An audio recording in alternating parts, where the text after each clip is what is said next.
Hello everyone. In this particular video of number pattern, I'll be discussing a question that is 21 years old.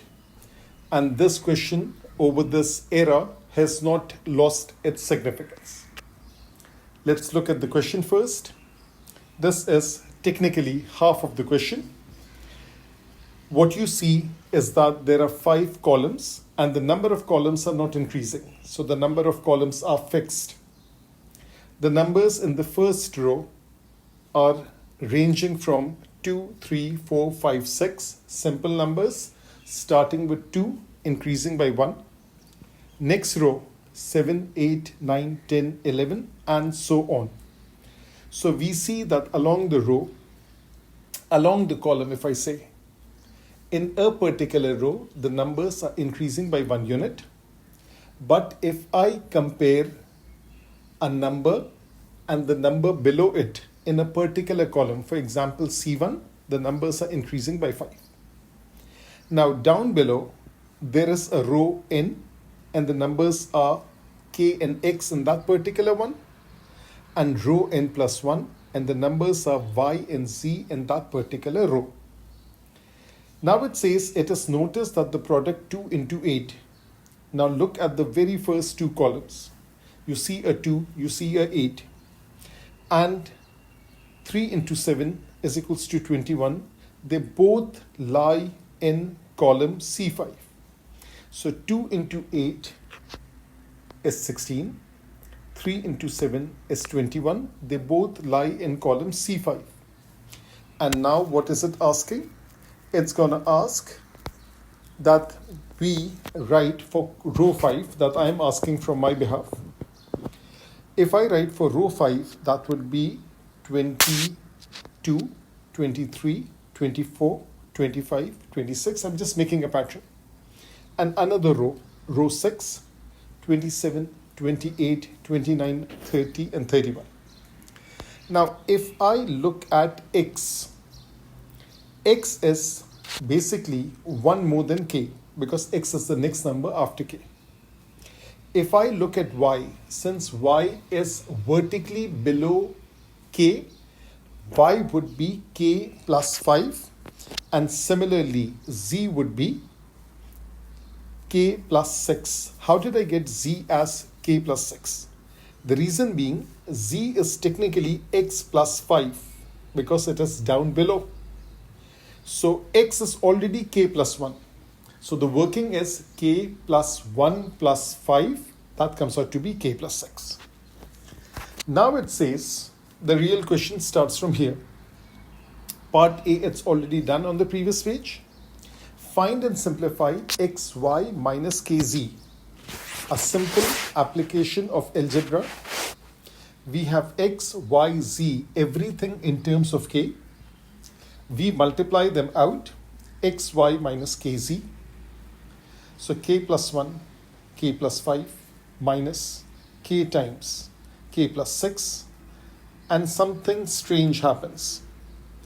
When you multiply it out, when you do the subtraction, that difference comes out to be 5 units. That means xy minus kz is 5 units. And now what is it asking? Explain xy and kz will lie in the same column. This has something and everything to do with that example that was given at the beginning. 2 into 8 is 16. 3 into 7 is 21. They were lying in the same column because the difference between 2 particular terms in a column is 5 units. That means since the difference between xy and kz is 5 units, that means either xy will be at the top and kz will be at the bottom, or kz at the top and xy at the bottom. The likelihood is 100% that xy will be at the top. Actually, the smaller number will be at the top, so kz will be at the top and xy will be at the bottom. That is why xy minus kz is a positive number. Now, the examiner has not gone into this much depth.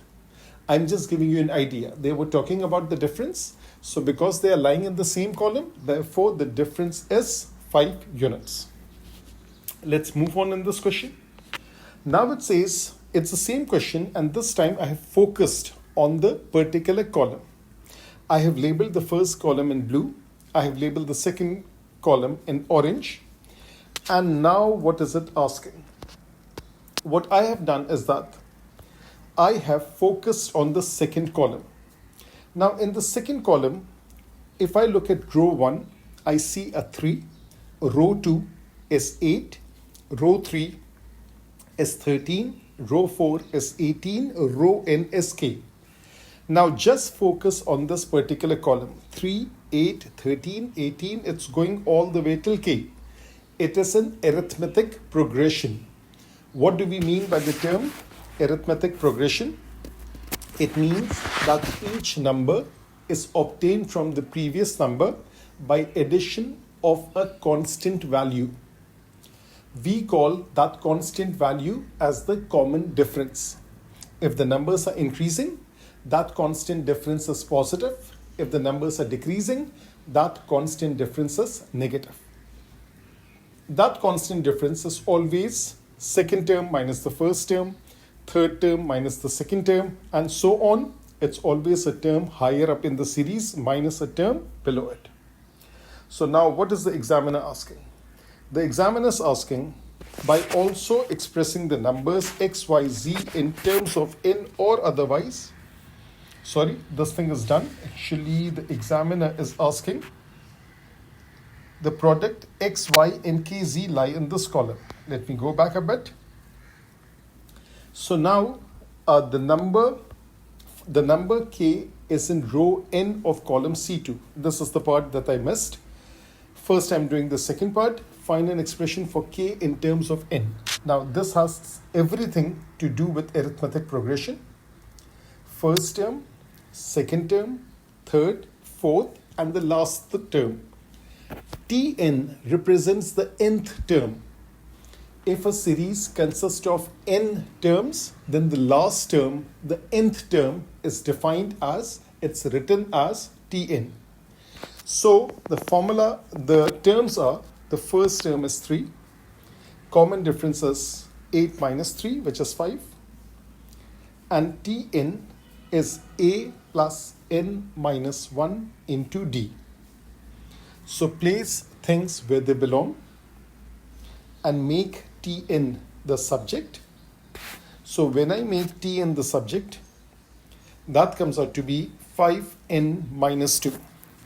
Now this is Tn, but what is Tn? With which English alphabet it is denoted by? It is denoted by k. So k is 5n minus 2. Now going back to the basics, the beginning of this question. There was k, there was x, y, and z. K is 5n minus 2. X is k plus 1, I think. Yes. And you get again x in terms of n. Y is k plus 5 because it was vertically below. So 5n minus 2 plus 5. That's 5n plus 3. And z is the next one. Z is technically y plus 1. So k plus 5 plus 1. 5n minus 2 plus 1. And then you get the answer. So you got k, x, y, and z. What is it asking now? The very last part. By also expressing the number x, y, z in terms of n, that's done. Show that both the product x, y, and kz lie in the same column. What was the rule? If x, y, and kz lie in the same column, the difference between x, y, and kz should be 5. Multiply it out. Trust your algebra, which of course should be good by now. When you multiply it out, after the cancellation, all the n square terms, all the n terms, they disappear, and you are left with a simple, pure number that is 5, which proves the fact that x, y, and kz lie in the same column. So now this was a big question. That's why in this particular video, I'm only focusing on the very first question, the difficult 21-year-old question. So in the next video, I'll be focusing on 2 other questions. Stay tuned.